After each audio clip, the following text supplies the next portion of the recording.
पति ने अपनी पत्नी से पूछा रात को सोते समय, प्राण प्रिय,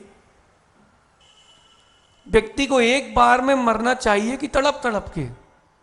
क्या बोलोगे आप लोग हैं? एक बार में। उसकी पत्नी ने भी कहा भी एक बार में मर जाओ ज्यादा अच्छा है। सो बोले दूसरा पैर और रख दो। अरे तड़प तड़प के क्या मरना, एक बार में मरो सो फ्री। अरे त्याग करना है तो कमलेश भी कहाँ चरन्नी चरन्नी सा कर रहे, एक बार में करो सो फ्री। अब विकास भैया बैठे बोई लगाने, उन्होंने कहा कितने? उन्होंने कहा 3,11,000। अच्छा 3,21। फिर दूसरे ने कहा 3,31, 3,41। अरे भैया एक बार बोलो फ्री हो, तुम्हारा भी समय बचे, उनका भी बचे और गुरु का भी बचे। सही है कि नहीं? ठीक है। वैसा समय बचाना सीखो, समय बहुत कीमती है। उससे पूछो जो 5 मिनट के बाद मरने वाला है, वो कह रहा है डॉक्टर साहब गुरुदेव के दर्शन मिल जाएंगे, 10 मिनट और रोक लो। डॉक्टर कह रहा भैया क्षमा करना, तूने पहले व्यर्थ कर दिया है, अब मैं नहीं दे पाऊंगा। इसलिए जहां राग करना है वहां करो, और जहां द्वेष करना है वहां करो। संसार में सुख दुख मिश्र है, घूम लो भटक लो, मिलने वाला कुछ नहीं है। विवेक भाई, जो प्राप्त है वो पर्याप्त है। जो प्राप्त है वो, अगर आपने किसी के साथ छल कपट किया है तो छल कपट से ही आपका धन चला जाएगा। लेकिन किसी ने आपके साथ किया है तो आप उसके प्रति दुर्भावना मत रखो, उसके भाग्य में था। पंडित जी, जब किसी ने कभी आपको ठगा हो सो उसको भी क्षमा, ठीक है उसके हिस्से का था, पिछले भाव में नहीं दे पाया सो इस भाव में ले गया। बोले इतने सारे, हाँ भैया ब्याज सहित दिया है, किसी का रखते थोड़ा ना अपन। ऐसा मन में भाव रहे तब देखना राग द्वेष घटेगा, और जो पंच परावर्तन है वो बड़ा संक्षेप में होके छूट जाएगा। लोगों को जमीन चाहिए, भरत भी आएगी। भारत बैठे क्या? लोग बोलते, एक व्यक्ति की बता रहा हूं मैं आपको, सागर की घटना है। जितनी कॉलोनी मंदिर दर्शन करने गए हम, हर कॉलोनी में उसका एक प्लॉट था। महाराज जी ये भी अपना, ये भी अपना। भैया तुम किस क्षेत्र को अपना बनाओगे? कई लोग पासपोर्ट मेंटेन करते हैं, किस लिए पता है? मैं 25 देशों को घूम के आया हूं, मैं 50 देशों को घूम के आया हूं। कमलेश भैया कहना तू देशों की बात कर रहा है, तू भैया 3 लोग के प्रत्येक प्रदेश में अनंत बार भ्रमण कराया है, तुझे शांति नहीं मिली है। ऐसा कोई एक क्षेत्र बताओ जहां गमन ना किया हो, जहां जन्म मरण ना किया हो। ऐसा कोई पुद्गल बताओ जिसका भोग ना किया हो। मुकेश भाई ऐसा कोई पुद्गल नहीं बचा जिसका भोग ना किया हो। ये जो शर्ट का कपड़ा है ना आपके पास, चश्मा उतारना जरा, एक बार चश्मे को देखो ऐसे। ये चश्मा मल बन के तुम्हारे शरीर से भी निकल चुका है, और ये चश्मा, इस चश्मे के पुद्गल परमाणु भोजन बन के भी तुम्हारे पेट में आ चुके हैं। इसी परमाणु से कई बार तुम्हारा शरीर भी बन चुका है, फिर भी कहां राग में लगा है जीव। पंडित जी साहब सत्य है कि नहीं? अनंत वर्गणाएं लेकर के छोड़ चुके हैं। हम तो उस दिन सामायिक में यही सोच रहे थे, वर्गणा वाले अधिकार के दिन, कि भगवान अब दोबारा कोई वर्गणा मिले तो तीर्थंकर की छोड़ी हुई वर्गणा मिल जाए सो मेरा कल्याण हो जाए। अरे पंडित जी साहब, तीर्थंकर की छोड़ी हुई वर्गणा मिलेंगी, कुछ तो पुण्य, कुछ तो प्रभाव पड़ेगा। संस्कार रहते कि नहीं? पुद्गल में भी संस्कार रहते हैं। ये बटन बंद करो तो भी थोड़ी देर तक पंखा घूमता है। क्यों? पुद्गल में भी संस्कार आते हैं, उन वर्गणाओं में भी संस्कार आएंगे। हो सकता है, क्या पता, कल्याण अपना हो जाए। इसलिए भैया पंच परावर्तन बड़ा लगता है अपन को, अर्ध पुद्गल परावर्तन बचा है, चलो वो भी सक्षय अनंत है। ठीक है पंडित जी साहब? अर्धपुद्गल परावर्तन भी सक्षय अनंत है कि नहीं? कितना बड़ा है। हे भगवान, फिर भी लगे हैं कहां पे? राग द्वेष में लगे हैं। अगर कोई आपसे कह रहा है भारत भाई बाल काले कर लो, अच्छे नहीं लग रहे, और सैलेंट कोई बोले बिग लगा लो, बिग लगा लो, तो समझ लेना उस व्यक्ति ने केवल तुम्हारे बालों को पसंद किया है, उसे तुम्हारे गुणों को पसंद नहीं किया। अजीत भाई कर लो काले, हाँ कर लो काले। जिनके काले हुए हैं मन, उनके हुए काले हुए हैं बाल। अब बताओ, अरे सफेद बालों का अनुभव रहता है क्यों सहसागर जी? सुना कि नहीं कल? सफेद बालों का पंडित जी साहब गजब का अनुभव होता है, लोगों को क्या पता। सुना दे कहानी एक है, संडे आज एक कहानी सुनाए थे भैया जितेंद्र भाई। एक ट्रेन में एक बुजुर्ग बैठा खिड़की में, बेचारा शांति से, पंडित जी साहब जैसे एकदम ओम नमः ओम नमः ओम नमः।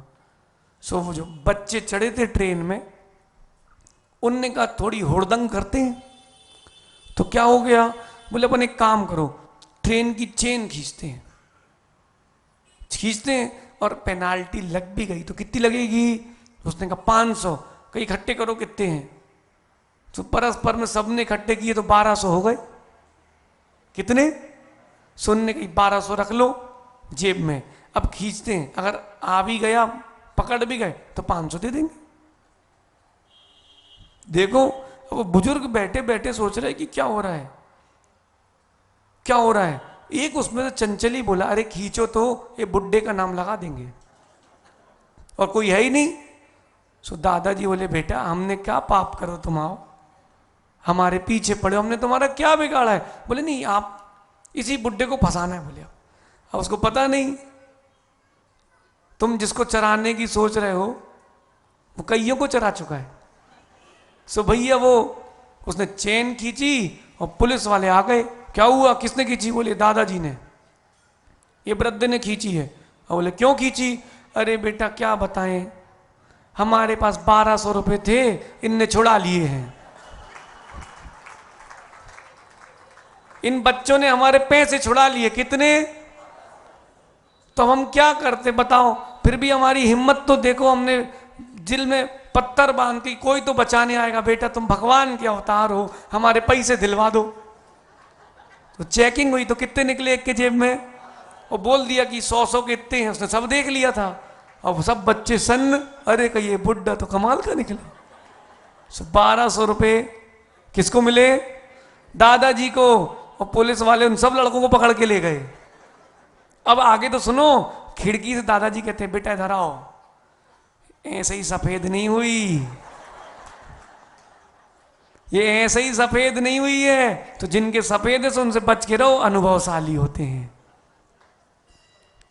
आया समझ में अजीत?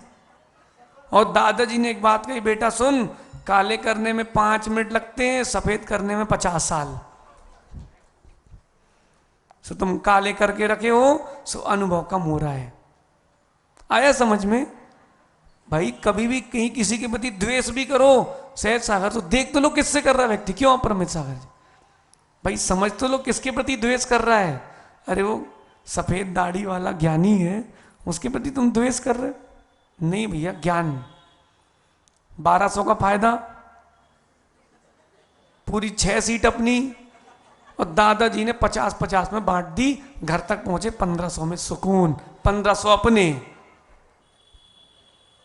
ये बुद्धिमत्ता है। आप होते तो क्या करते? झगड़ते। हमने कुछ नहीं किया, पूछ लो आगे वाले से, पीछे वाले। अरे यहां से खेलो तो हमेशा जीतोगे, और जो यहां से खेलता है कभी नहीं जीतता। मुकेश भाई समझ में आई? अब काले करोगे?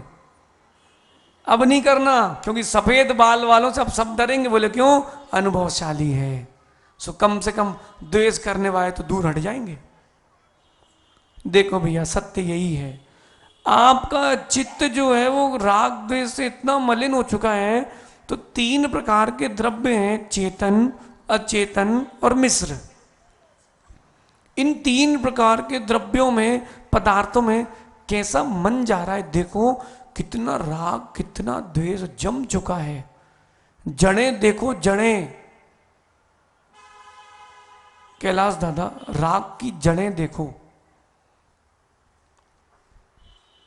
अभी डॉक्टर कह दे 2 दिन के बचे हो, महाराज जी के पास ले चलो भैया, महाराज जी के पास ले चलो।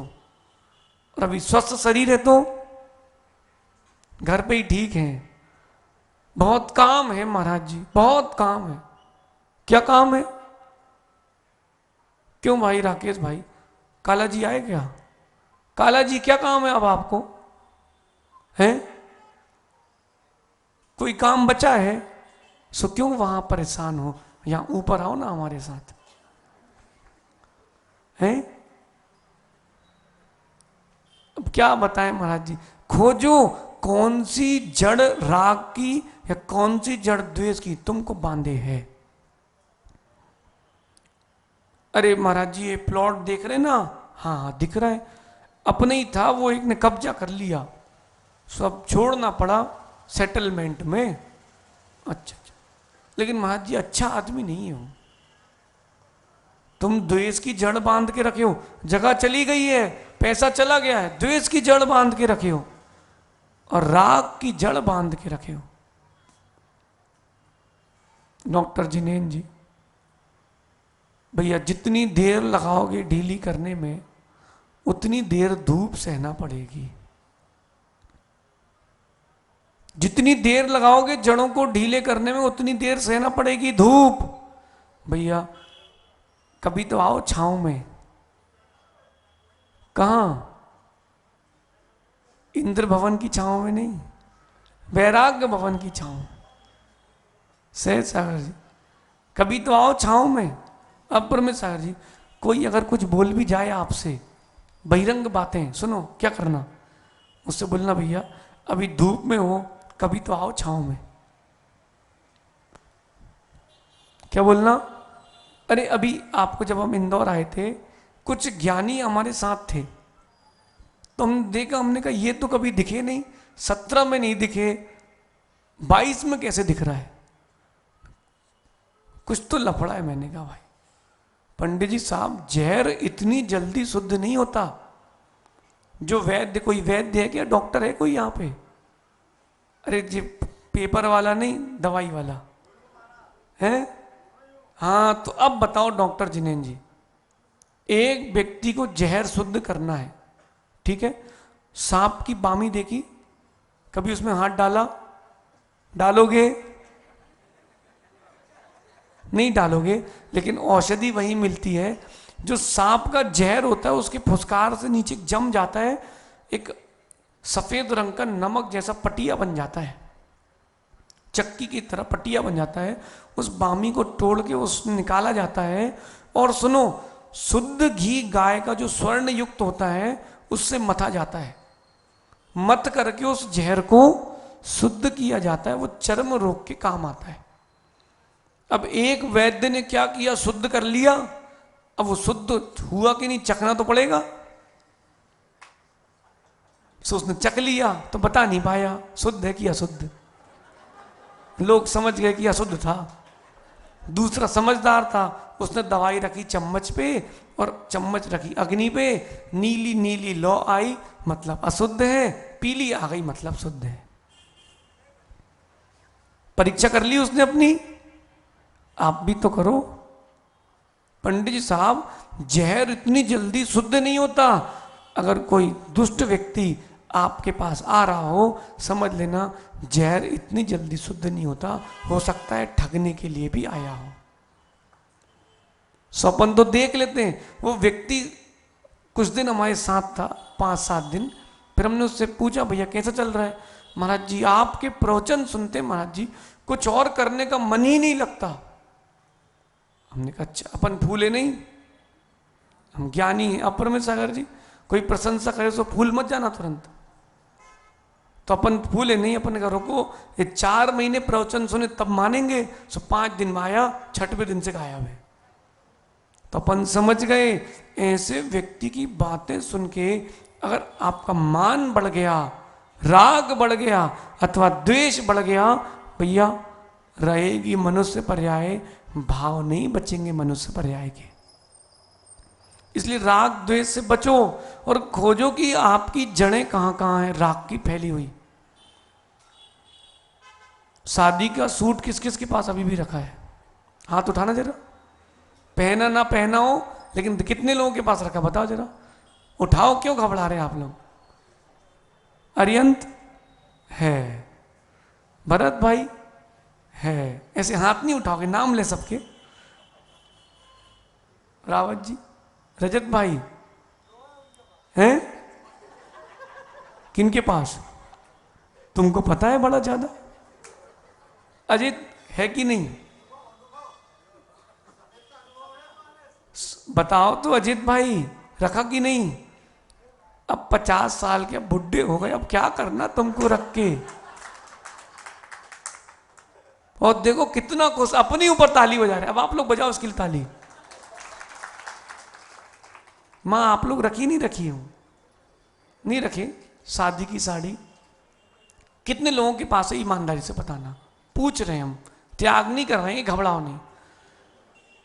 साड़ी का त्याग करवाएंगे तो प्राणों का त्याग हो जाएगा, वो उसका नहीं कराएंगे, घबराओ नहीं आप। तो अच्छा वो कब पहनोगे? अच्छा कब से नहीं पहनी है बताओ? पंडित साहब रखते हैं, क्यों? आहा, ये वही कपड़ा है जिसने फंसाया था। ऐसा सोचो तो निर्जरा, और बाहर रखो उसको ड्राइंग रूम में। लोग बोले क्या हो गया? बोले यही था, शहीद होने के दिन में यही कफन पहना था।